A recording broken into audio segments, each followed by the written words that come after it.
Welcome to the Gay Buddhist Forum, where teachers from all schools of Buddhism offer their perspectives on the Dharma and its application in modern times, especially for LGBTQI audiences. These talks are offered freely to the world and made possible by appreciative listeners. If you would like to support our efforts to share the Dharma with underserved audiences, please visit gaybuddhist.org. There you can donate, find a list of upcoming speakers, or enjoy many hundreds of these recorded talks dating back to 1996.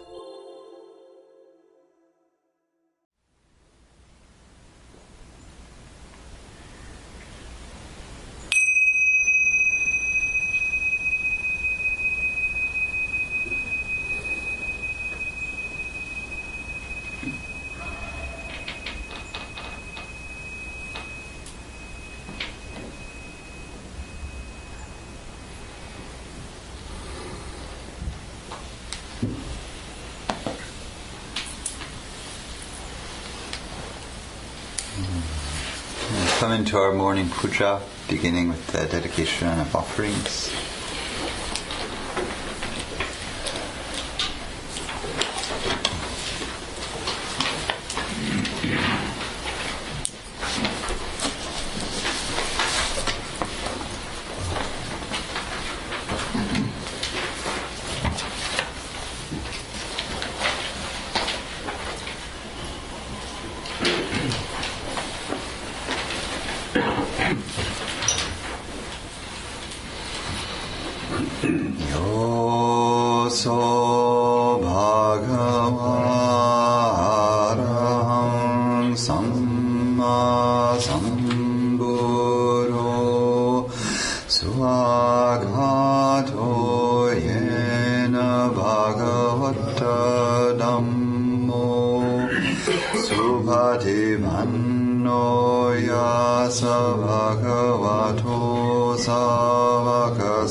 Sadhuno bante bhagava suchira parini buddhopi pachimma janatanu kampamanasa ime sakare dungata panna karabhute patiganhatu amma kandigaratam hitaya sukhaya arahang samma sambuddho bhagava buddhang bhagavantang abhivademi.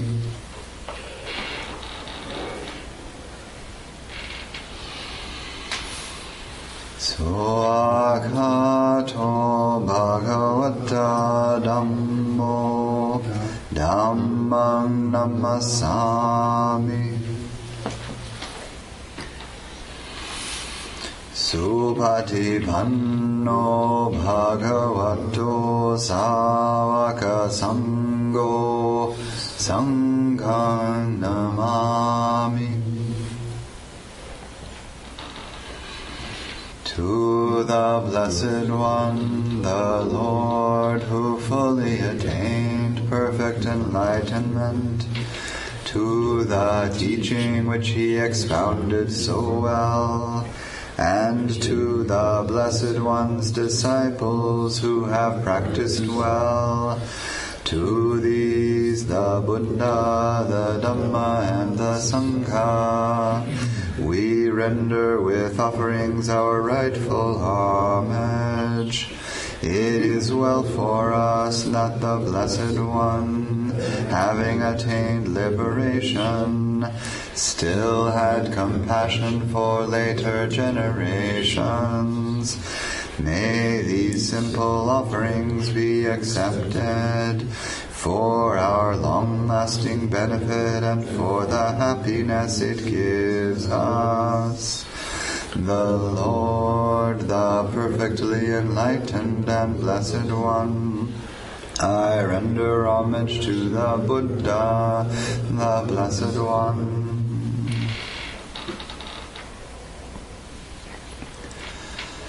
The teaching so completely explained by him, I bow to the Dharma. The Blessed One's disciples who have practiced well, I bow to the Sangha. Namo tassa bhagavato arahato samma sambuddhassa. Namo tassa bhagavato arahato samma sambuddhassa. Namo tassa bhagavato arahato samma sambuddhassa. Homage to the blessed, noble, and perfectly enlightened One. Homage to the blessed, noble, and perfectly enlightened One. Homage to the blessed, noble, and perfectly enlightened One. Recollections. Tam ko pana bhagavantang evam kalyano kiti sadho abhugato iti piso bhagava arahang samma sambuddho vinja charana sampanno sugato lokavidu annutaro purisa dhamma sarati sata deva manusanam buddho bhagava tisuakato bhagavata dhammo sanditiko akaliko ehipasiko panaiko pachatang veditabo vinyu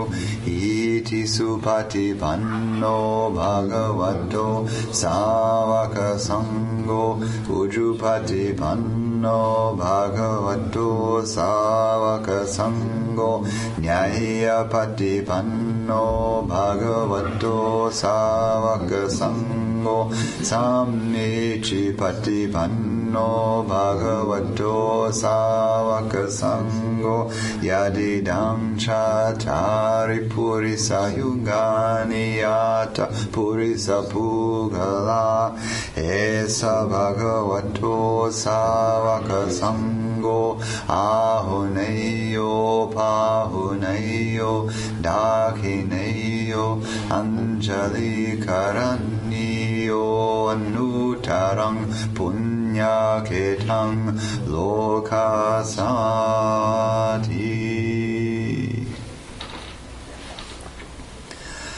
A good word of the Blessed One's reputation has spread as follows.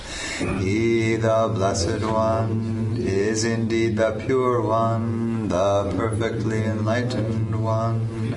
He is impeccable in conduct and understanding, the accomplished One, the knower of the worlds. He trains perfectly those who wish to be trained. He is teacher of gods and humans. He is awake and holy. The Dhamma is well expounded by the Blessed One, apparent here and now, timeless, encouraging investigation, leading inwards, to be experienced individually by the wise. They are the Blessed One's disciples who have practiced well, who have practiced directly, who have practiced insightfully, those who practice with integrity.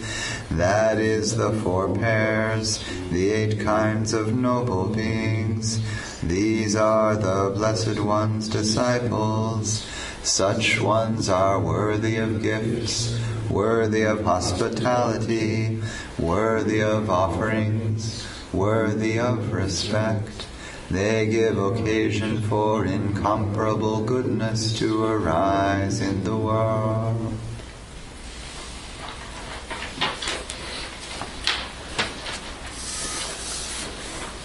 A salutation to the Triple Gem. Now let us chant our salutation to the Triple Gem and a passage to arouse urgency. The Buddha, absolutely pure, with ocean-like compassion, possessing the clear sight of wisdom, destroyer of worldly self-corruption, devotedly indeed that Buddha I revere. The teaching of the Lord like a lamp, illuminating the path and its fruit, the deathless, that which is beyond the conditioned world, devotedly indeed that Dhamma I revere. The Sangha, the most fertile ground for cultivation, those who have realized peace, awakened after the accomplished one, noble and wise, all longing abandoned, devotedly indeed that Sangha I revere. This salutation should be made to that which is worthy. Through the power of such good action, may all obstacles disappear. One who knows things as they are has come into this world, and he is an arahant, a perfectly awakened being, purifying the way leading out of delusion, calming and directing to perfect peace, and leading to enlightenment. This way he has made known. Having heard the teaching, we know this. Birth is dukkha, aging is dukkha, and death is dukkha. Sorrow, lamentation, pain, grief, and despair are dukkha. Association with the disliked is dukkha. Separation from the liked is dukkha. Not attaining one's wishes is dukkha. In brief, the 5 focuses of identity are dukkha. These are as follows: attachment to form, attachment to feeling, attachment to perception, attachment to mental formations, attachment to sense consciousness. For the complete understanding of this, the Blessed One in his lifetime frequently instructed his disciples in just this way.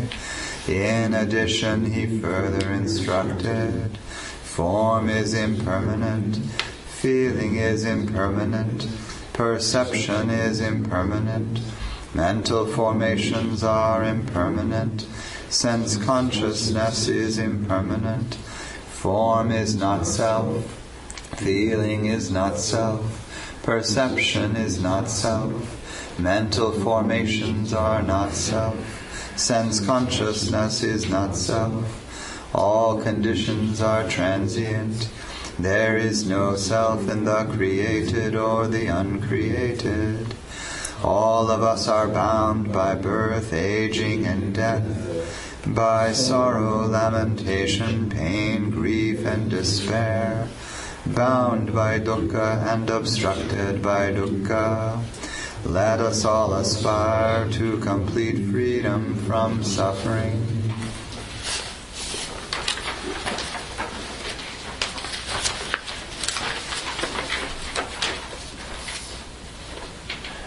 Turning the mind to the deathless.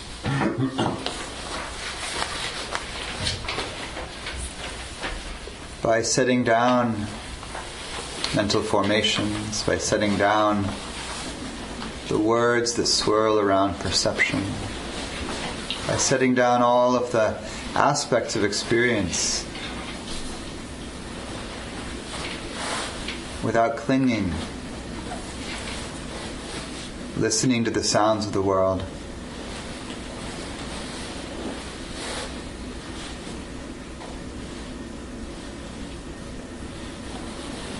I'm dropping into the listening.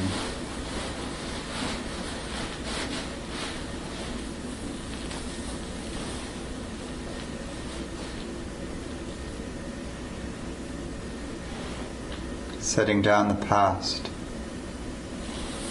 that cannot be changed.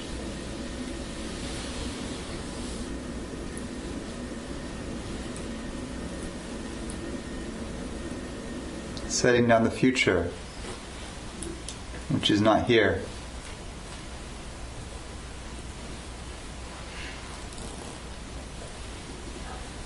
Setting down any concept about the present that clouds the clarity of the heart.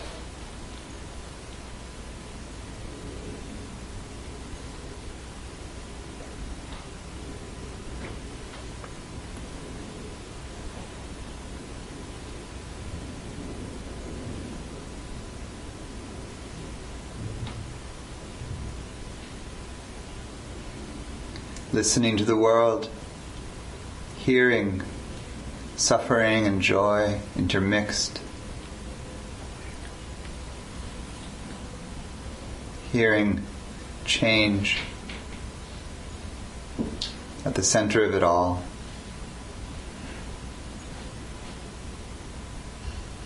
And without grasping or fixing, resting at ease.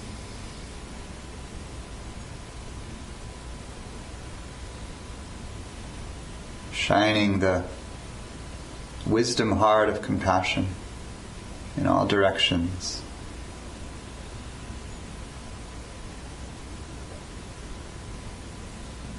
Loving all beings without exception.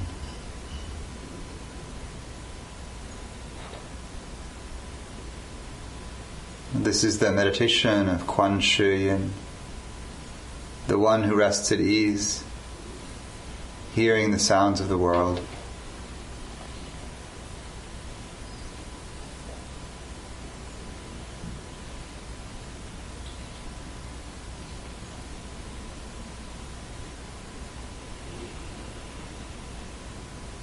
So we both honor that quality in the form of Kuan Yin, and we understand that that quality is the heart itself, that we open to in this very life.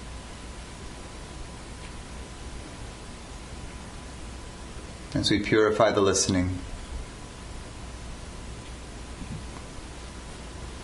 in the service of the liberation of all beings. In Kuan Yin's mantra, Namo Quan Shi Yin Pusa.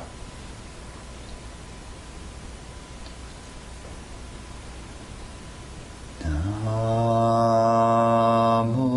Quan Shi Yin Pusa.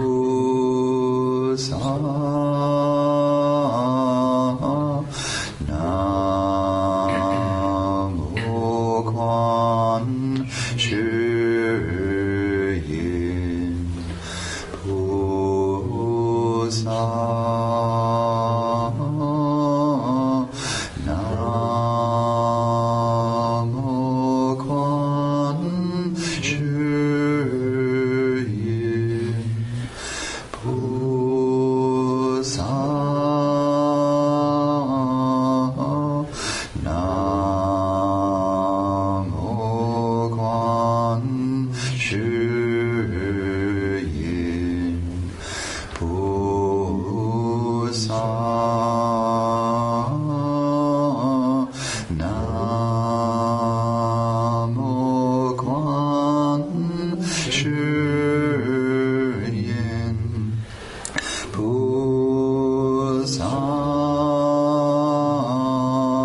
Blessings to you each.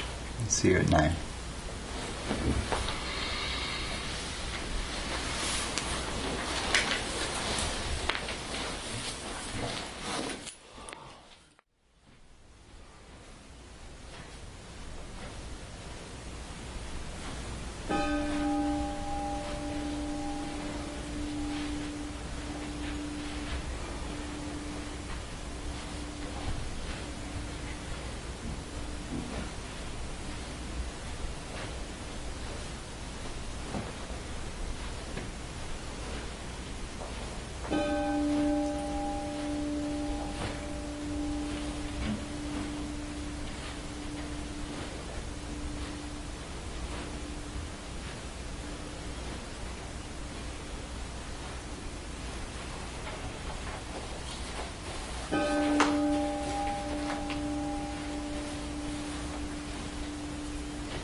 We come together in the field of Sangha.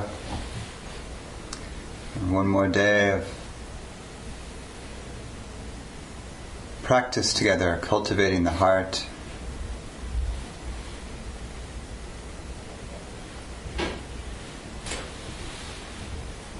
And we'll expand on the instructions so far, beginning with grounding into the body.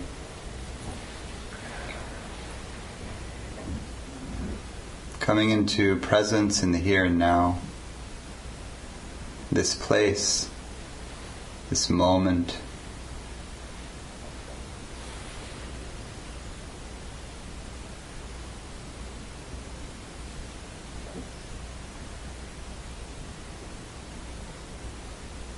So we feel the body in its posture, the lower body rooted to the earth. Upper body light and buoyant, rising.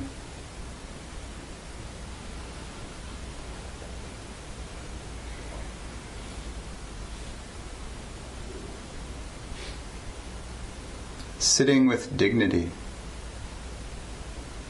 with the nobility of spirit.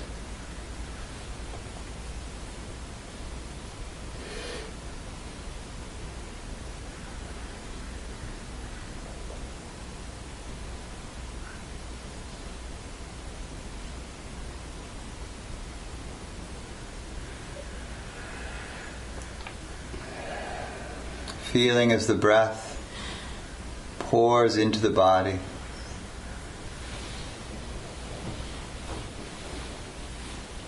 And releases out through every cell, filling the field of energy, space around the body with presence, vibrancy, wakefulness, kindness.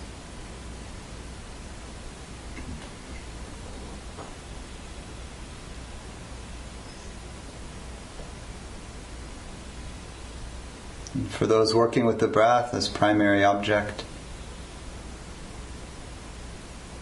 the suggestion to feel the breath through the whole body.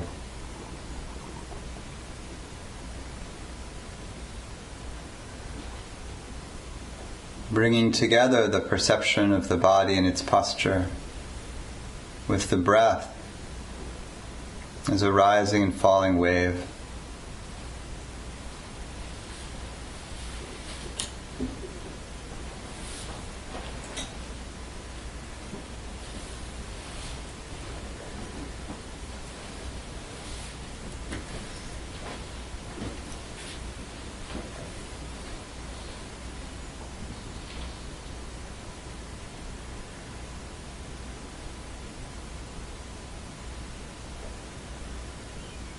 And for the tone of that wave to be kind, generous, non-stressful.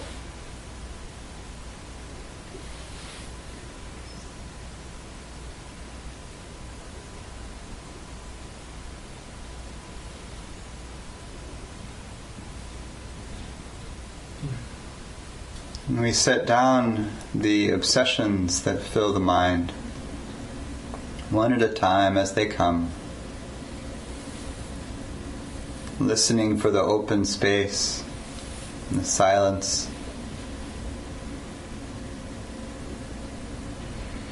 where other sounds may speak.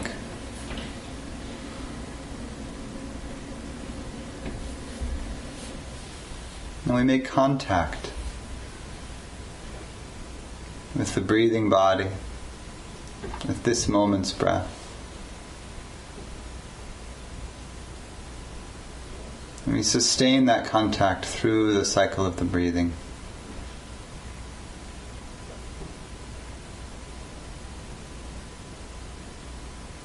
And then re-establish contact. Turning toward the breath of this moment again and again. Touch and sustain.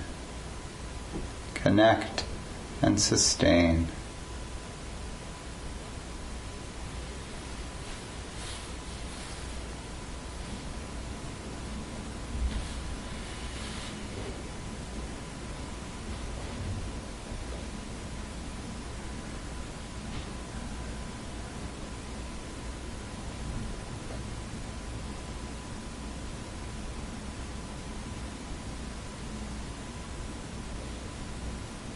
And the practice is the same if you work with a different object, like sounds coming and going,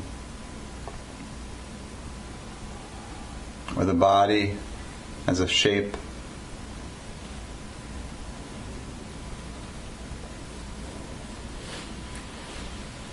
It's returning again and again to contact and sustaining.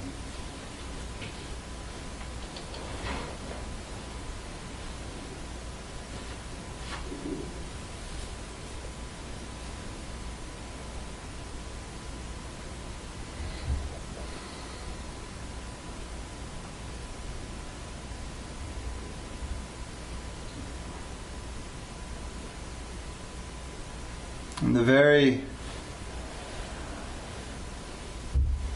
actions of meditation, this redirecting the attention, this is letting go already.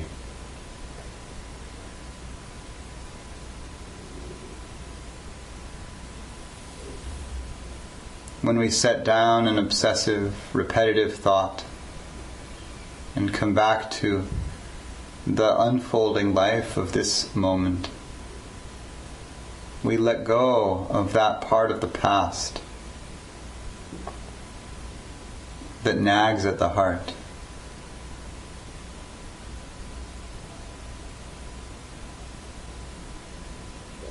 When a thought comes with emotional charge, there's grief or sadness, anger or fear, wanting, nostalgia.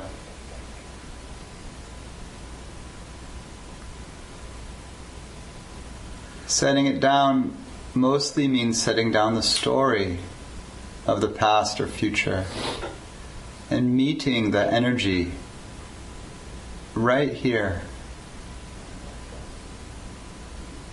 Here I am, sitting in the temple with these good friends, and there's wanting. Wanting is like this.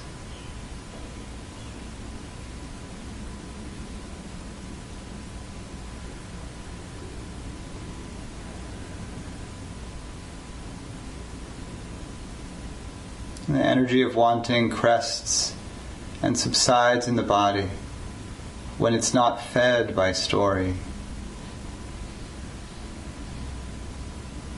And the energy of judgment crests and subsides in the body when it's not fed by story. And this is also letting go.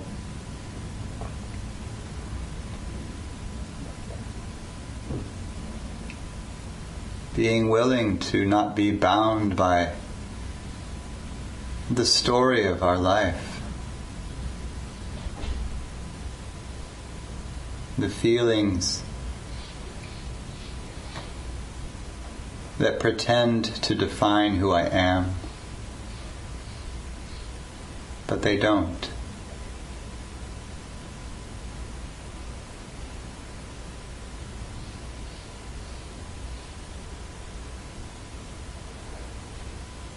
Returning to the listening, to the breathing body, letting go of everything that is not here and now. And then letting go of the concepts about that bind us to an idea about what we're doing.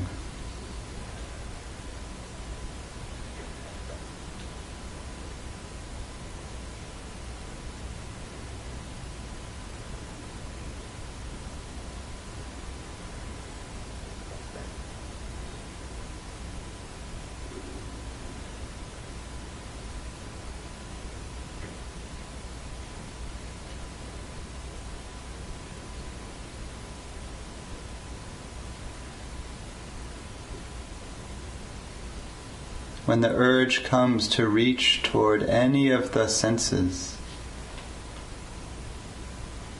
for safety or stimulation, wanting to look, wanting to hear, wanting to feel,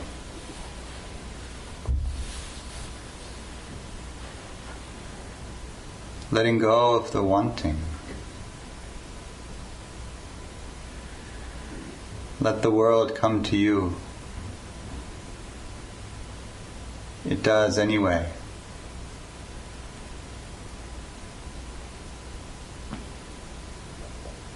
And there's a deeper resting.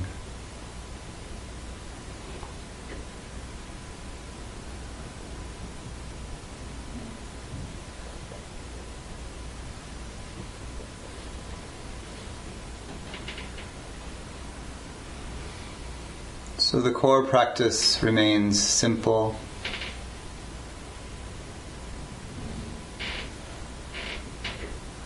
Gather the attention to the center of the breathing body. And be nourished by the energy of presence, simplicity, letting go.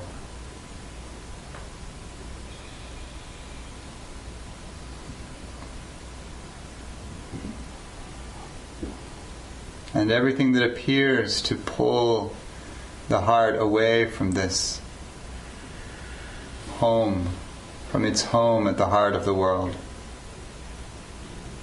is seen clearly and released. You don't even have to do anything to release it.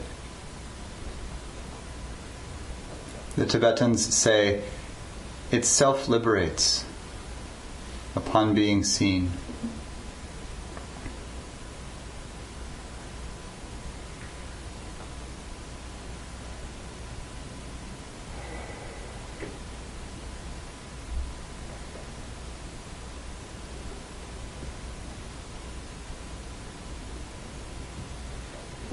All that's required is to fall in love with the direct experience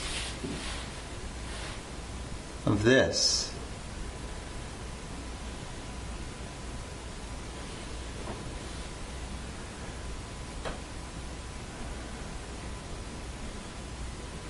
So we'll practice in this way, letting go again and again.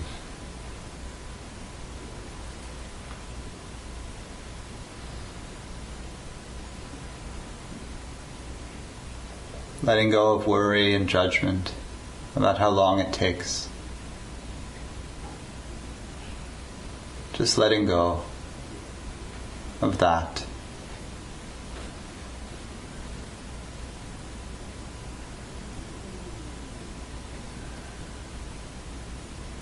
We delight in the Pure Land, in the Buddha field of Sangha, the beautiful Dharma,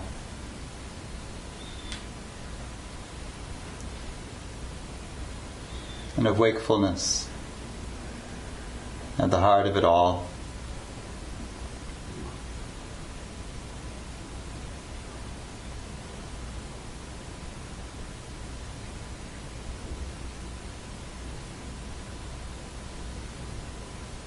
We're practicing in silence together.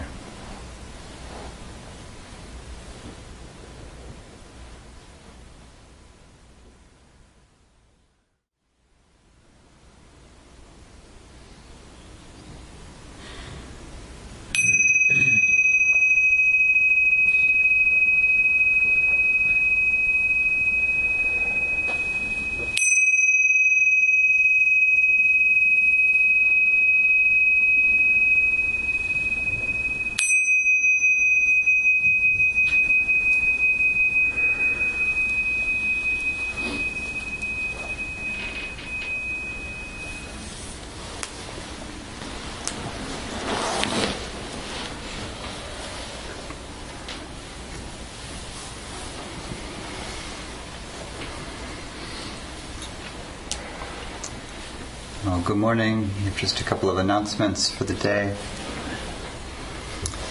One is that this evening's schedule will be a little bit different than our previous evenings, and maybe slightly different from what's on your sheet. The timings will be mostly the same. We'll gather at 7 for our evening chanting, but we'll expand the chanting into a little more of a kirtan. We'll do a few different chants,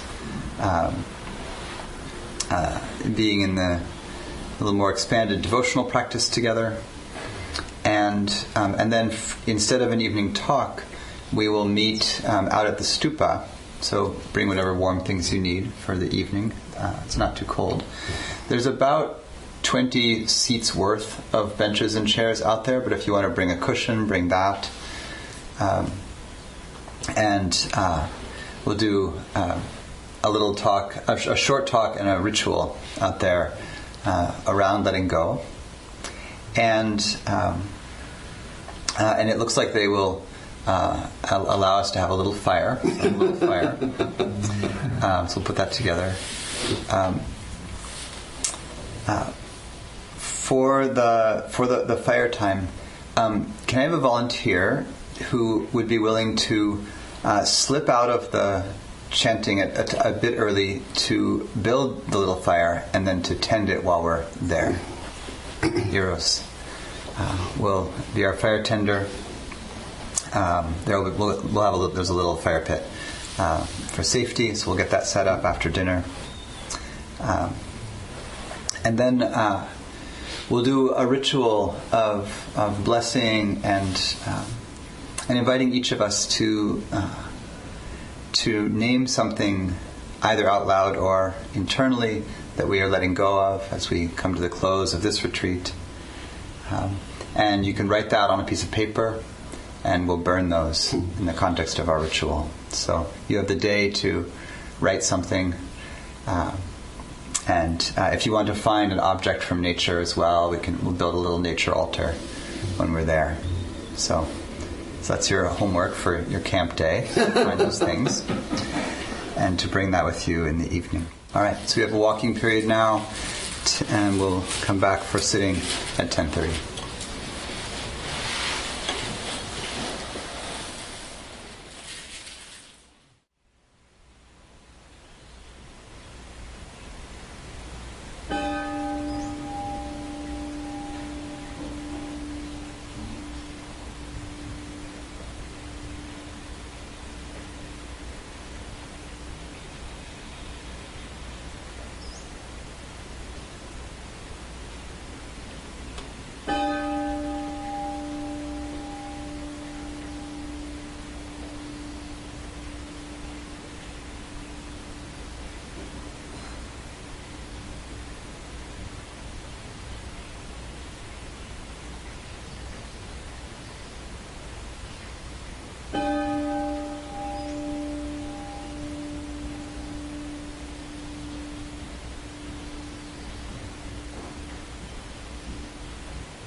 We'll flow into our movement and breathwork practice.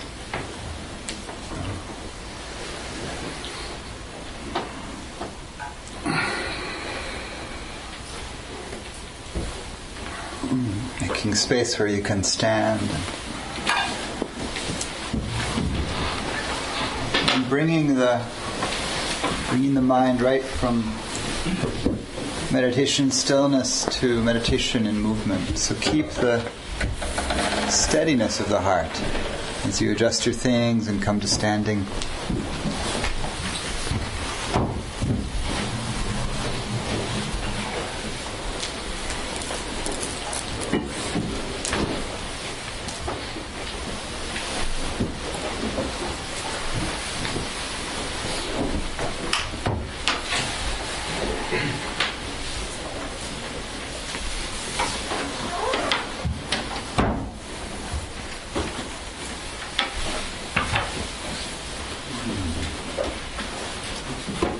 Beginning by just loosening the joints, shaking a bit. Find all the joints in the fingers and the wrists. So you can move the joints kind of muscularly in circles, or you can just shake. There's a Tibetan practice that says you can shake the hands like prayer flags flapping in the wind. And there's a gesture you can try. You bring them up and down the side channels. You flap the prayer flags.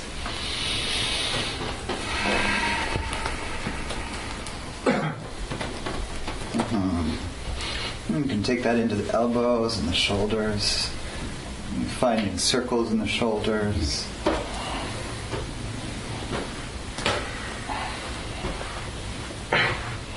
in both directions.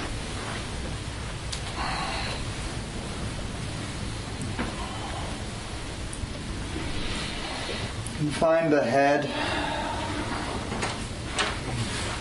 And being gentle with head rolling, but if it feels good, you can bring the head all the way forward, all the way back, to each side. And gently, or as vigorously as you like, around the circle.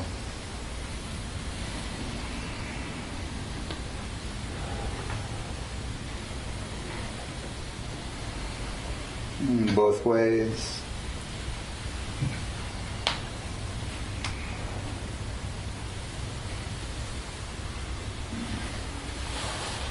And then let's find the toes. You can hold onto a chair if you need a little balance. Find your toes and ankles. And you can also do that as in a shaking method. Find the knees. And the hips.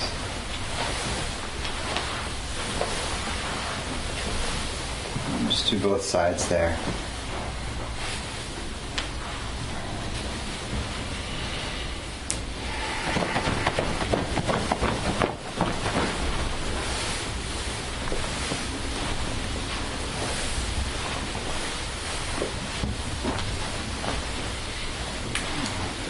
Let's bring feet closer together, something like parallel, bend the knees a little bit.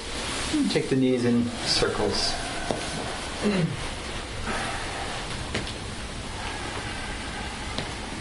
Both ways.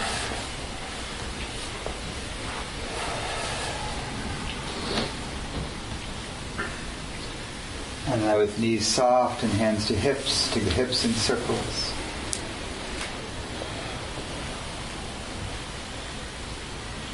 Both ways.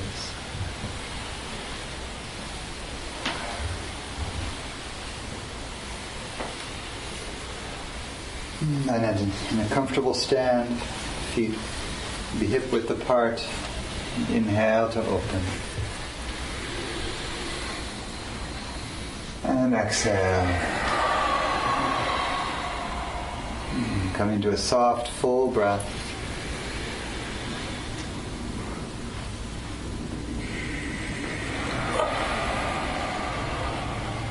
So you can bring together here a little bounce in the knees, a lifting of the gaze, and then with the exhale, a dropping of the chin.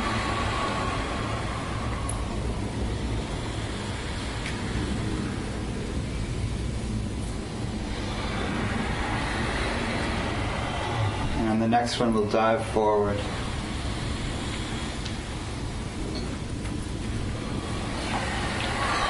Over bent knees, and then all the way up, gathering up from the earth to the sky, settling to center. And 3 of those.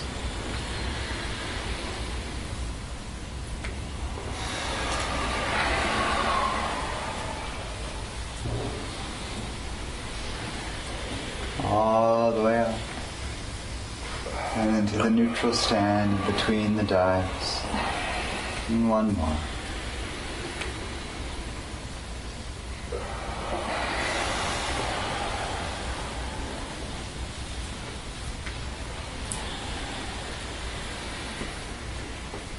And neutral.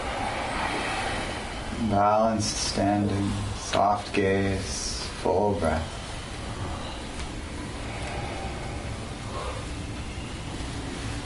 And then a different kind of folding forward, rolling, unstacking the spine. From the standing posture, like there's a weight, the crown of the head, just dropping the crown, and slowly rolling down. Go slower than you think, so that you're inviting each vertebra to unstack from the next, letting the arms hang. And anywhere on the way, if you feel the breath getting shorter or pausing, pause there and take a full breath. And breathe right into the arc of the spine and then keep going down.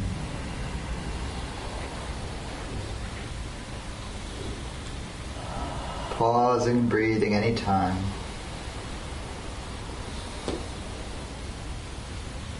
As you get to where the hips can go no further, and bend the knees and keep rounding down.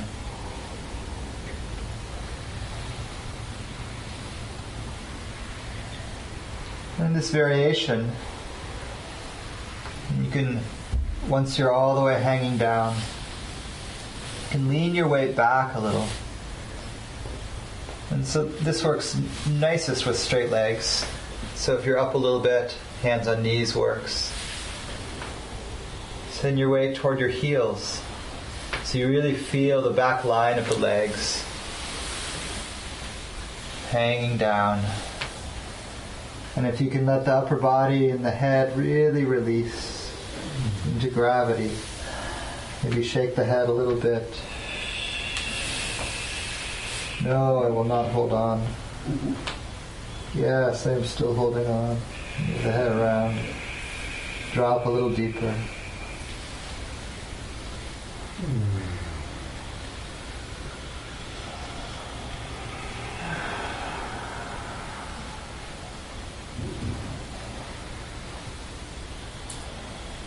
Couple more breaths here. Releasing into the channel at the back of the legs. Pouring the spine forward.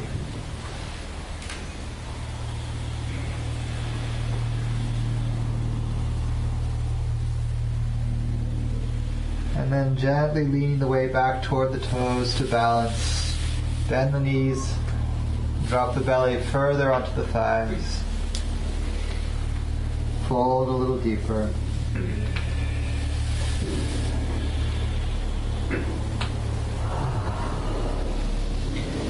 And then lifting up a bit, hands to knees, and pedal the knees a little, stretch one leg and the other.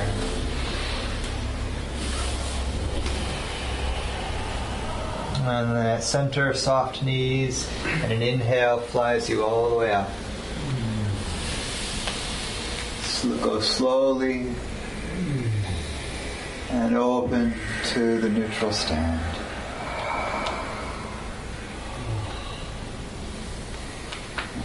Stacking the head right on top of the spine.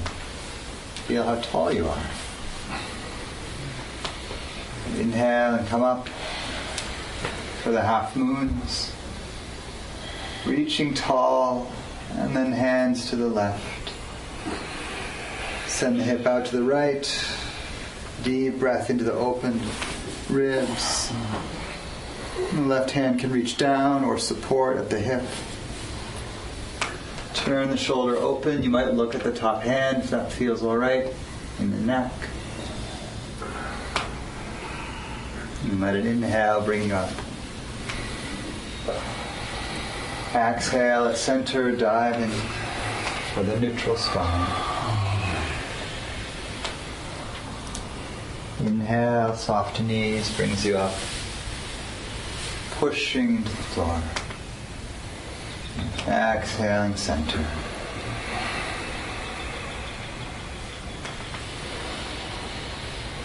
And the half moon on the other side of the month.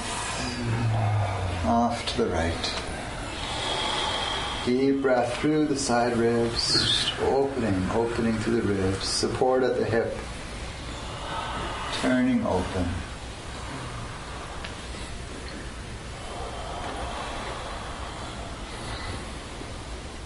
Inhaling to fly up.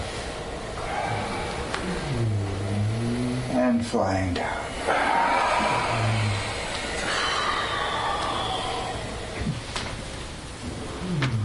Soft knees brings you up. Opening. Come right into bending the knees for chair pose. Fingers graze the floor and scoop up. Sticking the butt back. Again, you can sink the weight toward the heels. Knees are pretty parallel right over the toes. Reach the hands way past the ears. Full in-breath, connecting the tip of the tailbone to the crown of the head.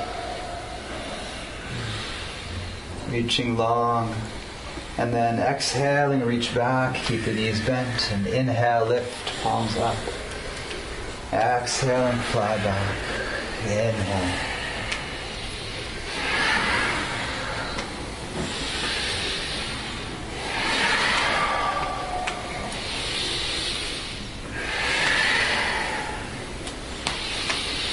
And a few with momentum if you like.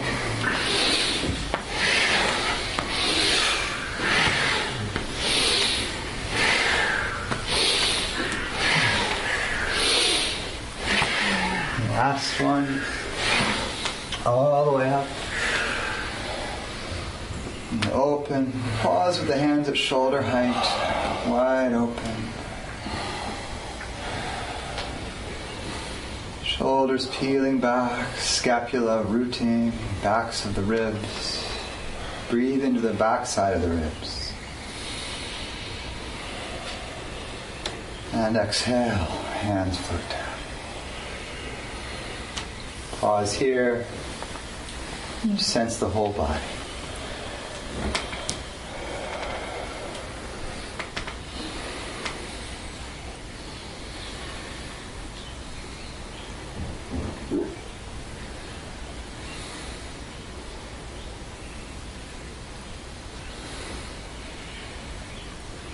Take a moment for balance. A couple variations of tree posture, Vrikshasana. You start with hands on hips and take the left foot, and one of the easier variations is just to turn the knee out a bit with the toe on the floor. You can put the heel to the inner thigh, or you could keep it wide for even more balance, support. To go further, bring the foot up to the inner knee or the inner thigh. To go even further, so it really is just however high you want the foot, placing it to the inner thigh. You can open the hands out. Balance is supported by a steady gaze, so sticking your eyes to a spot on the floor. Send your roots down, and if you like, hands can come up.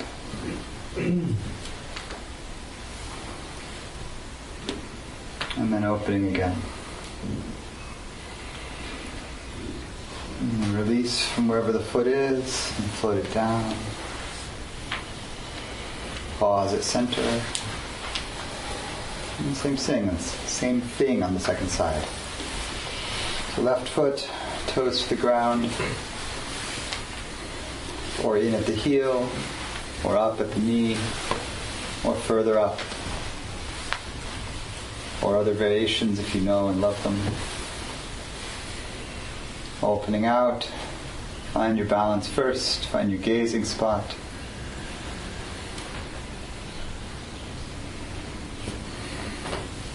And as you like, floating up.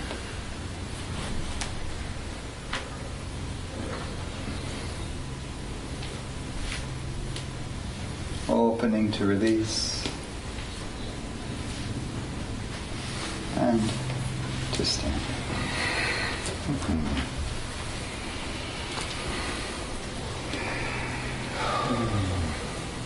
So one more standing for the breath. Find again your Ujjayi breath, just that little roar in the throat. And you bring hands to the lower belly. The root of energy in the low belly. The Dantian, the Chinese system.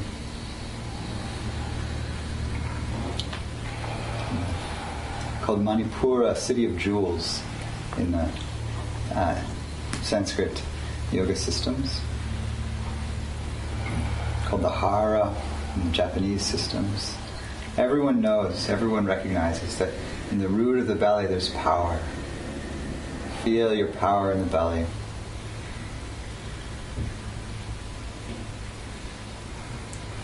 And then begin to send the breath down there. So as you breathe in through the nose, you pour the breath down so that you really feel it in the low belly. And the low belly, of course, held by the bowl of the pelvis. And you might engage slightly the musculature, the web that holds us through the pelvic floor, a little engagement in the perineum. Gentle.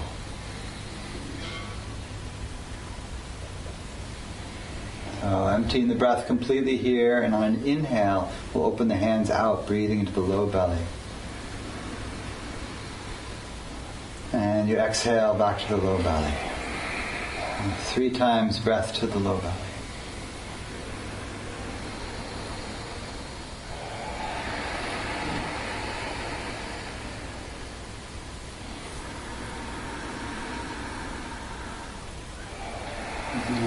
After this exhale, hands come up to the heart.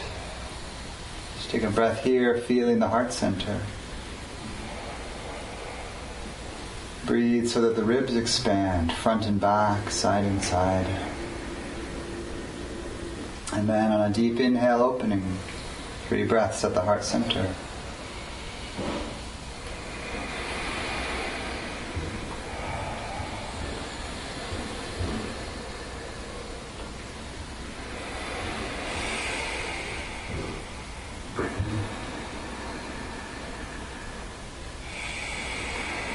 Pausing here. And then hands to the center of the forehead, and the wisdom eye.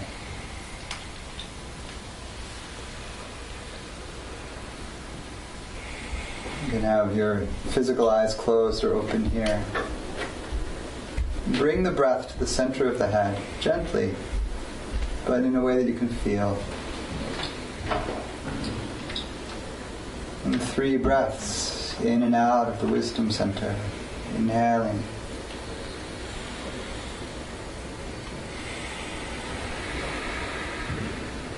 Inhale to open, exhale to close.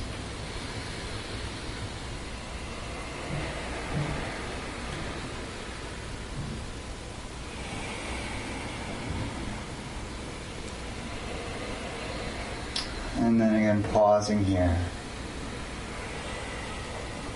Eyes be open. Release the hands. And we'll wash and integrate the energy through the whole body. We'll inhale and then exhale and clap. Drop the hands, make some heat. And starting at the top of the head, just wash the whole body. Rubbing, squeezing. As often as you need, re-energize. Backs of the arms, you can slap or rub the inside lines.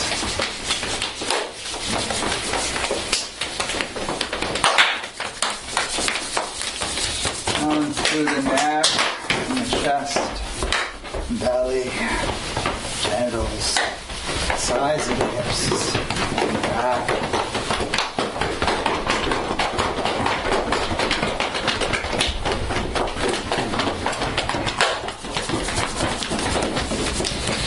And now through the butt and the legs.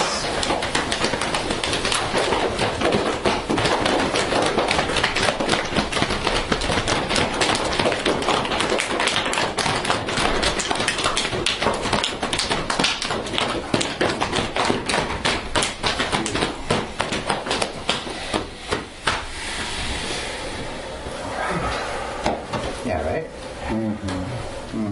Alright, let's come down to the floor. Just come, as we did yesterday, to a comfortable tabletop posture. And keep bringing life to the beads of the spine. Just inhale to lift the tailbone and let the wave of the arc ripple through the spine to the head. And exhaling, dropping the tail and letting it ripple all the way through. Just follow your breath.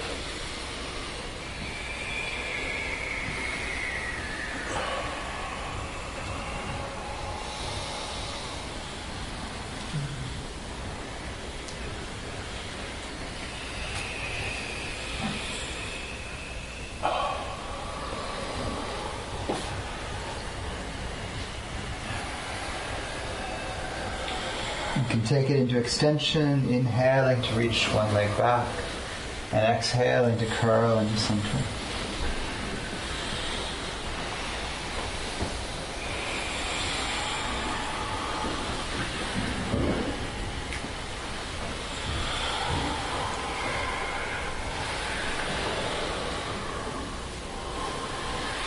Do like 5 of those and then switch sides.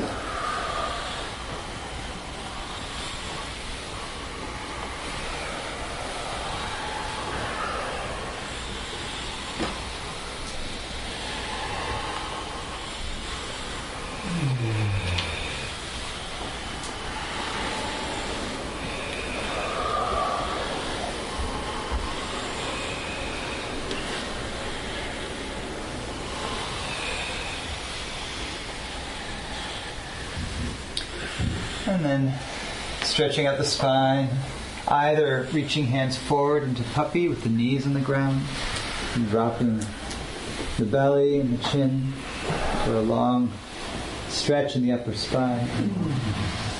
Or if you like, pressing up into downward dog, Adho Mukha Svanasana. Feet a little wider than the hips, heels pointing out slightly, dropping down. Pressing into the hands.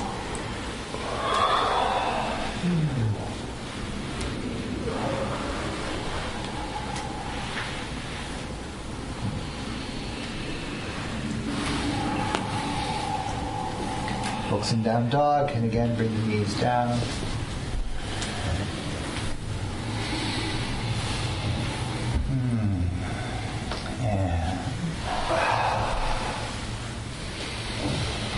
Come back to just sit on the heels.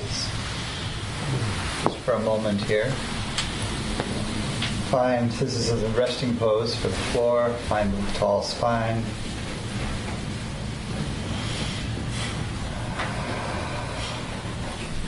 And then we'll swing off to one side. Bring the feet forward.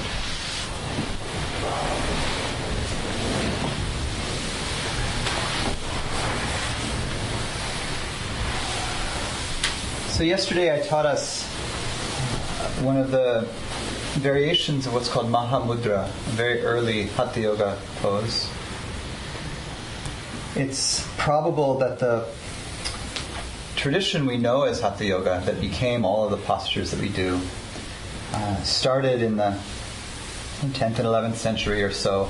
It may well have been initiated, or the first recorded text we have surviving is a tantric Buddhist text, and then it wove between the tantric Buddhist and the tantric Shaiva traditions for a millennium till it came to us. And in that earliest text, there's 3 practices that are called mudra. A mudra is a seal or something that gathers energy and contains that energy. And they all depend on holding the breath. So I want to work a tiny bit on some of these forms of holding the breath. And this will be review for any of you who have done pranayama and work with the bandhas in yoga. And I'm going to keep it quite simple for folks who are newer. And those of you who know these practices, feel free to indulge. So let's start by bringing the feet into a kind of butterfly and just warm up the hips a tiny bit so we can come into sitting. So you can bounce the knees, you can press them down with the hands. You can lean into one side or another side, coming into a little stretch. So while you're doing this, there are 3 locks or primary centers in the body, in the yogic traditions, where we can engage the musculature in a way that directs energy and breath. So the first of them is Mula Bandha, the pelvic floor. And so you can find it by squeezing as if you're stopping yourself from peeing. And then find where that's centered in the perineum. So between the anus and genitals, right at the base of the pelvis, and you can feel that little contraction. And so you're doing your kegels, basically, and gently. But you might do a bunch of pulses there. Right, so that's Mula Bandha. And in some practices you do it quite strongly. In some practices you do it very gently. And yeah, so there's Mula Bandha. This is what it feels like to me. It's like that's the pelvic floor. So feel it's like a web. It holds all of your organs. It holds your intestines, everything else in there. At the center in the belly is what's called the upward flying bond, Uddiyana Bandha. And this one can be done when you're holding the breath in, so you're full of air. It's just a gentle wrapping around the belly, like you're just holding, right? So the belly's not pooching out, but there's a gentle holding there. But it really comes into its own when you hold the breath out. You empty completely, and then there can be a hollowing in, a sucking in of the abdominal muscles, and then a drawing in of the belly. So really a squeezing in and up. And the general direction is in and up for both of those. The last one is in the throat, and it's called the net bearer and Jalandhara Bandha. And this can be done either very gently with the head lifted, where you just close off the throat so the held breath doesn't escape, or more fully lifting the back of the head, dropping the chin to the chest, and holding the breath like this. All right. So we'll do these three ancient practices, Mahamudra, Mahabandha, and Mahabeda. I'll show you Mahabeda. We'll do it only very gently. And you can just feel that this is the root of the whole postural system that came to us. So, honor to the medieval sages figuring this out in their kutis in the forest. So we'll extend one leg. You can extend the left leg first to bring the right leg to the inside. We'll do the one we did yesterday first. And yeah, if reaching the toes or the knees is difficult, you can sit up on a cushion here, as many of you are doing. Totally works. And again, part of what's interesting about this one is that to reach the feet, a lot of us come into a forward fold. But what we want here is for the spine to be really straight. And so it's better to hold further up the leg, like behind the knee, if it helps you straighten the spine completely. The cycle is this. We'll inhale long, exhale, reach wherever you're reaching, and then from there, inhale to really straighten the spine. Hold at the top with the bandhas. So engage the root. You can drop the chin to the chest a little bit, and then feel how everything in the central column is held. Hold as long as you can, or as long as you want, and then release down, and we'll do 3 of those. Yeah? We'll do 3 on each side. Inhale.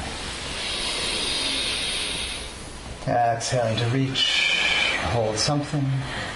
Inhale to the straight spine. Engage the root and hold.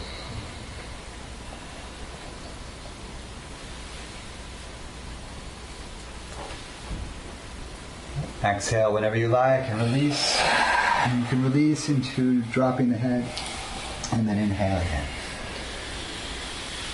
And the classical idea is that when the breath is held, the mind is held. Inhaling and stopping.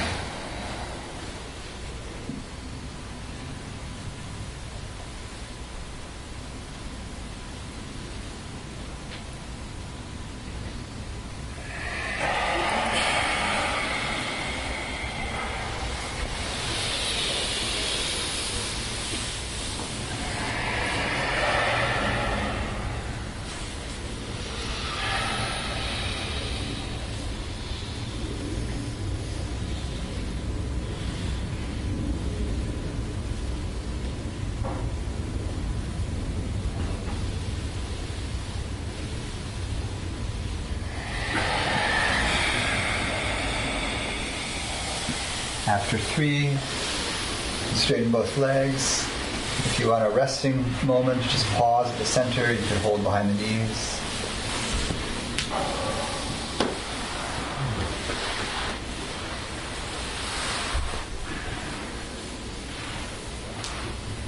And we'll do the second side. Part of what can be interesting here is to feel for the intensity of the pose, not just in the musculature of the squeezing, but can you feel something else in the holding or how energy lives in the torso? And it's just an exploration. Inhaling tall. Exhaling. Inhale to the long spine, engage the root. And holding.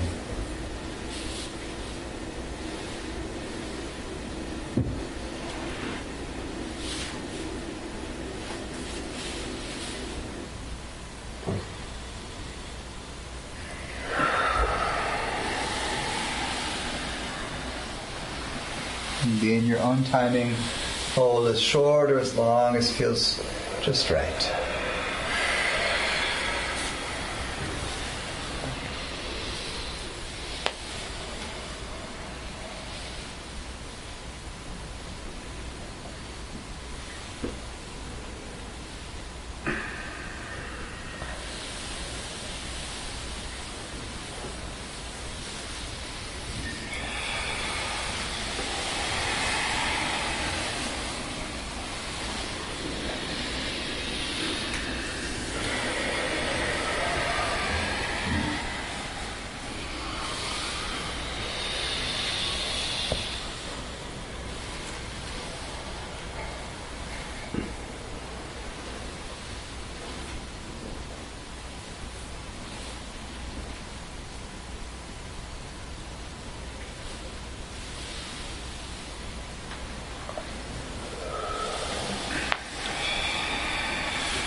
And finishing, and again coming either to the knees up resting pose or anything else that helps integrate and settle the energy for a moment. So the next two poses we'll do in the cross-legged sitting posture, so you can grab a cushion if you want. The third of them suggests that being on the flat floor when we get to it. But for this middle one, Mahabandha, we'll just practice the bandhas themselves. So any comfortable cross-legged posture works.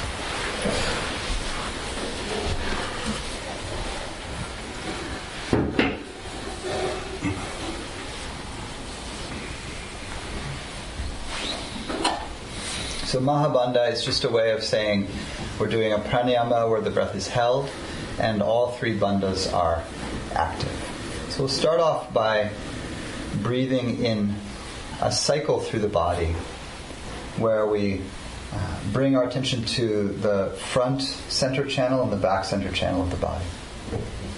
You find your gentle Ujjayi breath and just inhale, feel the breath pour down into the body. And exhale, the breath releases up. So the first step is to feel that when the breath comes in, there's a downward motion. So there's a pressing down of the energy as the breath comes in. Even as the body fills up, there's still the breath flowing down. And on the exhale, there's a flowing back up and out through the nose.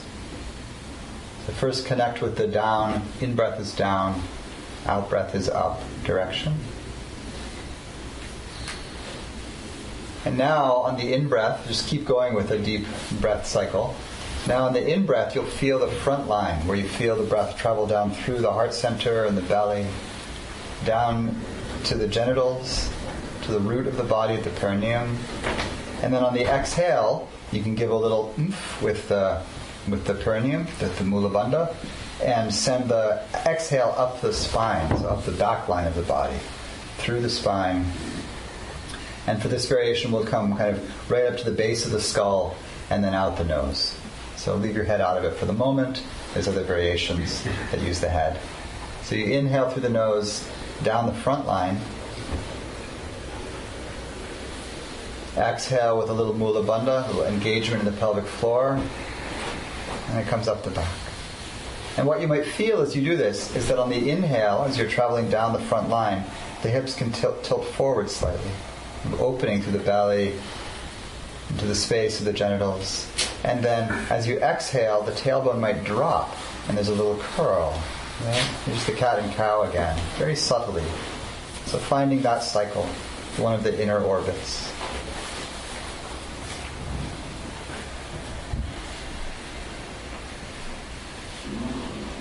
And now you might feel that the root center, mula is the root, that it breathes open with the inhale. There's a pressing open. And then on the exhale, it draws in. And you can exaggerate that. So as you inhale, there's an opening to the earth. And there's an exhale, an engaging and a drawing in and up. Play with that a couple more breaths.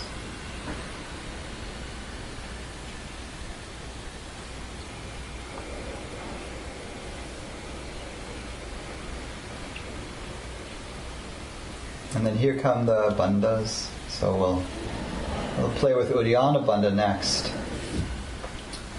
So you do an inhale as you've been doing. And now on an exhale, emphasize exhaling fully. So engage Mula Bandha, the root, and then press all the air out in the belly. Hold the breath out for a moment. Really squeeze the belly into the spine. And if you want to go a little further here, you can lift the ribs with the belly squeezed in and feel how it sucks the belly in and up a little more.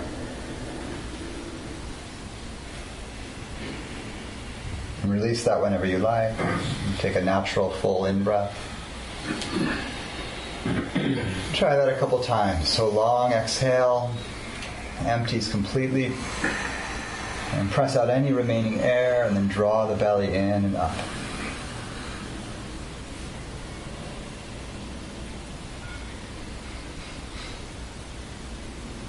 And let go whenever you like. Try one more of those and play with remembering to engage the root as the belly comes in and up. So you have the bottom two bandha.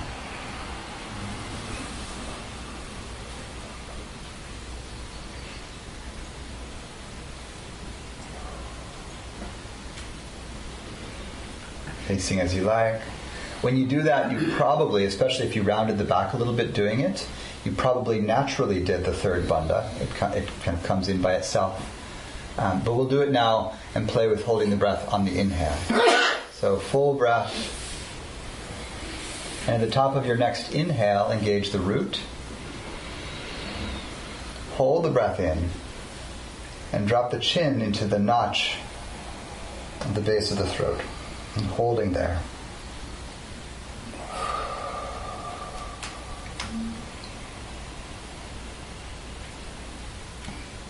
Again, release whenever you like. Exhaling. So we'll put all of these together. We'll come into the inner orbit, and then we'll do one with Uddiyana Bandha, holding the breath out, and then inhale full, all the way up, hold the breath in, and engage all three bandha. Inhaling, and exhaling all the way.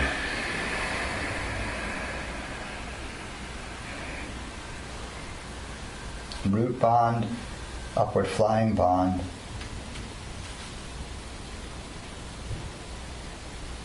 And releasing, and then a deep inhale, filling completely.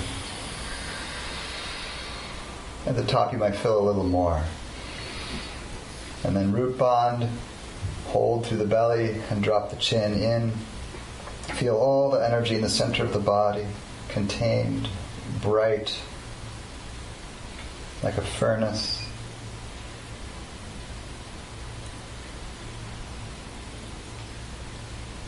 Hold as long as you like and release whenever you're ready. And then we'll do two more of those in your own time. Just playing with this kind of breathing. Exhale to empty and hold out. And then inhale to full and holding there.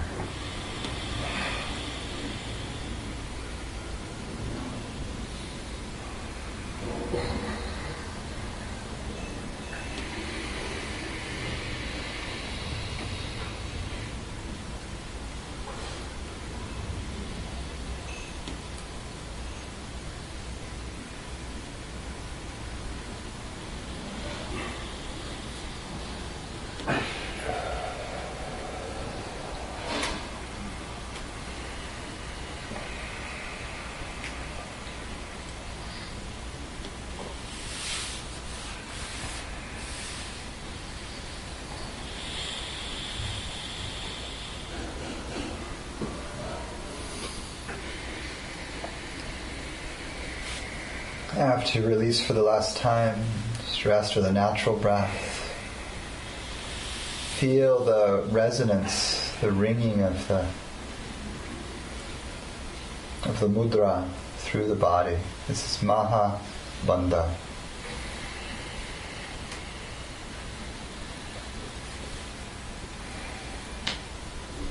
So these practices were designed in part to awaken the powerful energy that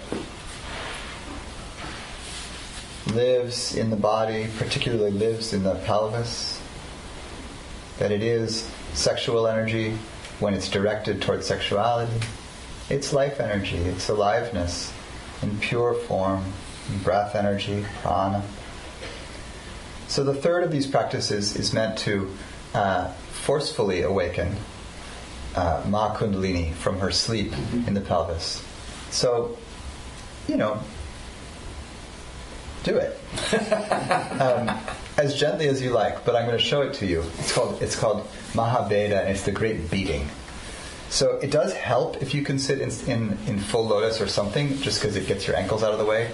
But you pick up the body and you either drop it on the floor or you lightly bounce. I'll show the light bounce first. I like to do it on fists. And pick up my butt and just do it. And do Mula Bandha while you do this. So engage the pelvic floor. You do a little bounce. Sorry, kitchen.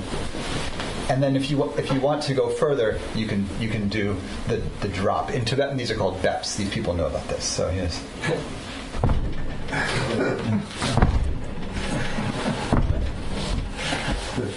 So, do a couple of those. There you go. All right, so let's just rub the hands and wash it.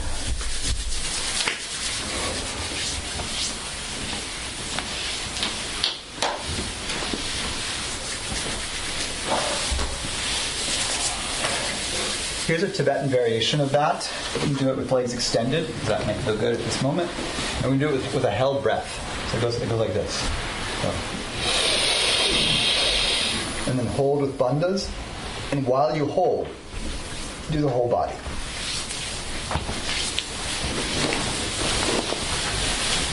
Yeah, and let go. So the formal practice is you stroke the whole body 7 times while you're holding the breath. So, and so you just do like arm, arm, arm, arm, body, outside, inside, up, right? So, try it out.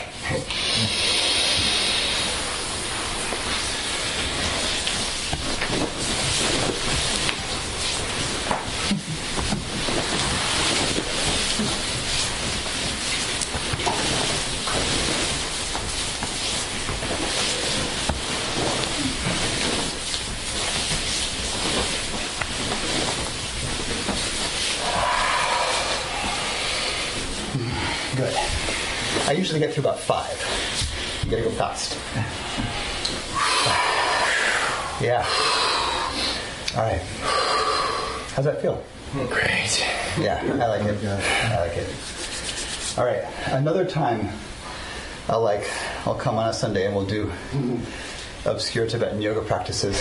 But I mean, sort of. I'm not actually lineaged to teach them, but the 9 breathings, purification, and some of these held ones. If you want to explore these practices, in Tibetan they're called trulkor, which means magical movements.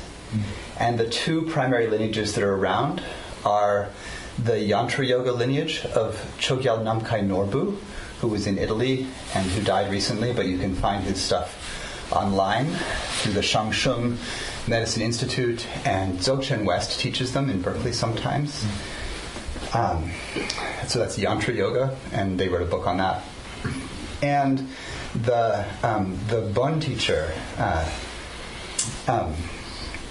Tenzin Wangyal Rinpoche, who is in Virginia, I think, at a place called Serenity Ridge is his center. And he teaches a lot online, and he comes to the Bay Area sometimes.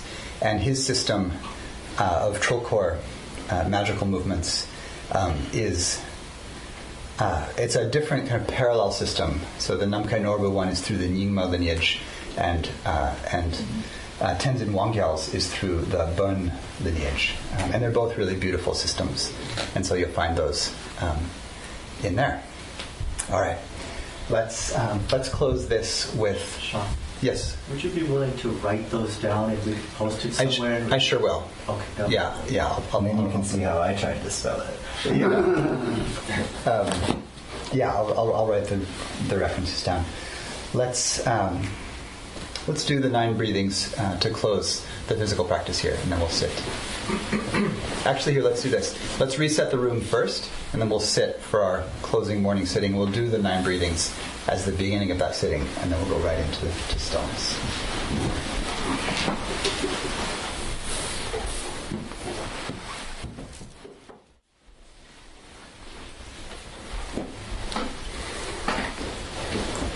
All right. So in both of these main Tibetan yoga systems, there's a 9 breathings practice. This is the one from the Yantra Yoga system. And so we exhale 3 times through each side channel of the nose, and then 3 times at center. You can imagine as you're exhaling a cloud of old dirty exhaust, all of the greed, hatred, and delusion you've been trucking around for cosmic eons, and you can be done with it. So, sitting tall, and beginning with the reverse from you. Begin with your right hand. So inhale. Ring finger blocks the nose, and exhaling. Empty completely.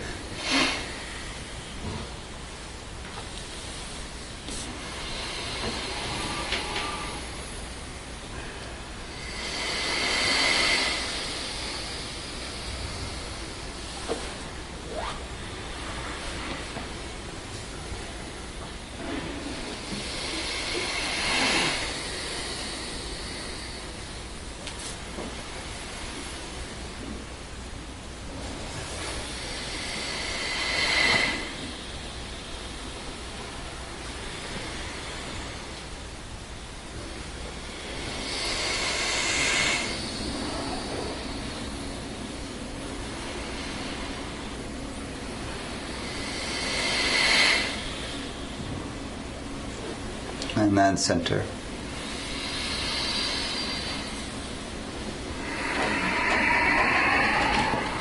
Folding forward.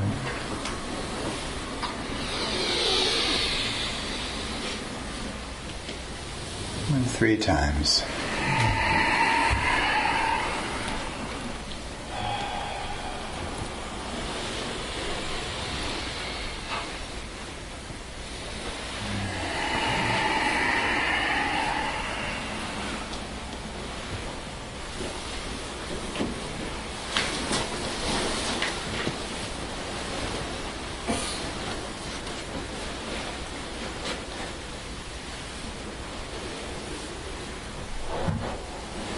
And then coming into meditation.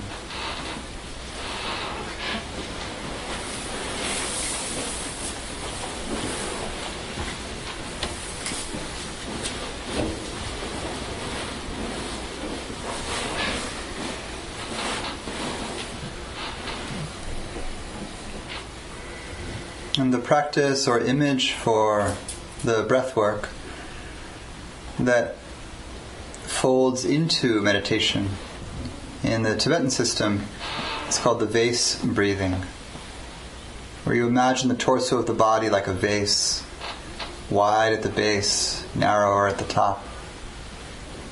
And on the inhale, the breath pours in through the nose and fills up the vase from the bottom up.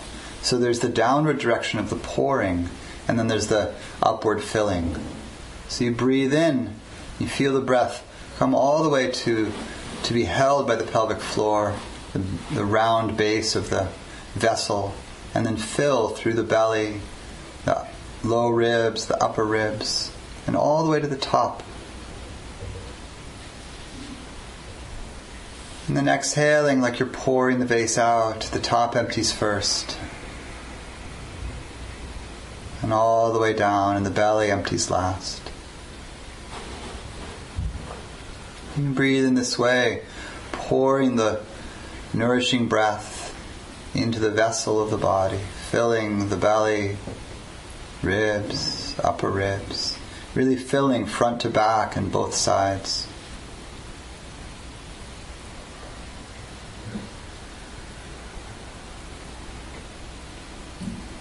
And emptying, ribs relax, low ribs, diaphragm, belly.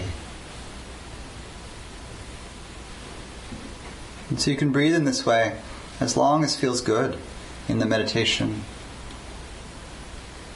And bit by bit, relaxing any unnecessary effort until you're resting in a natural full breath. And as the mind gets quieter and quieter again, softening the effort on the breathing, and we settle into the practice of deep stillness. And the vase breathes itself.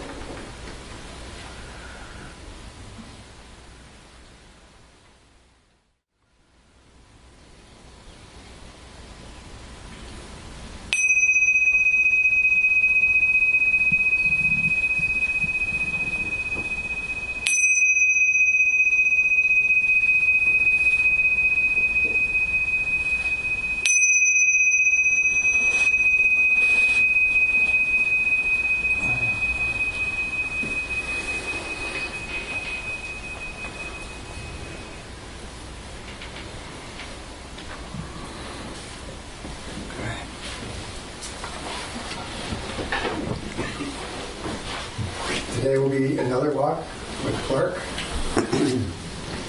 at 3, and at 3 with Henry Iyengar. No, I'm not doing any yoga today. No anymore. Okay, we have a walk. And anything else you'd like, including the painting that Richard mentioned. Yeah, Tom. There is a clipboard downstairs with, we're building a list of participants to be distributed tomorrow with whatever contact information you want to put on there. I mean, there's columns suggesting your email and phone and what city you live in. So if you feel like you want to put your website or your favorite social media handle, go ahead and do that. If you do not seek out the clipboard, you will not be included. Is anybody leaving before lunch tomorrow? Okay, then they will be made available at lunch. Great. Copies. Thank you.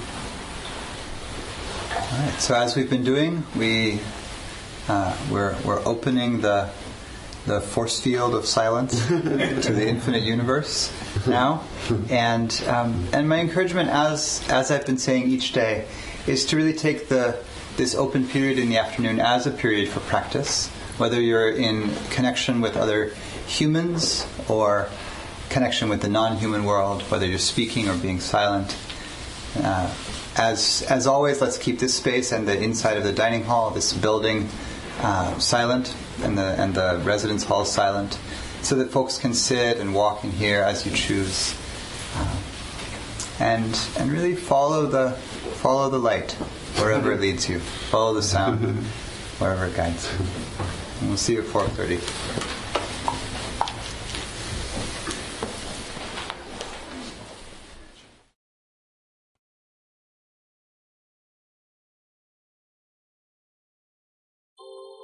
Thank you for listening to the Gay Buddhist Forum.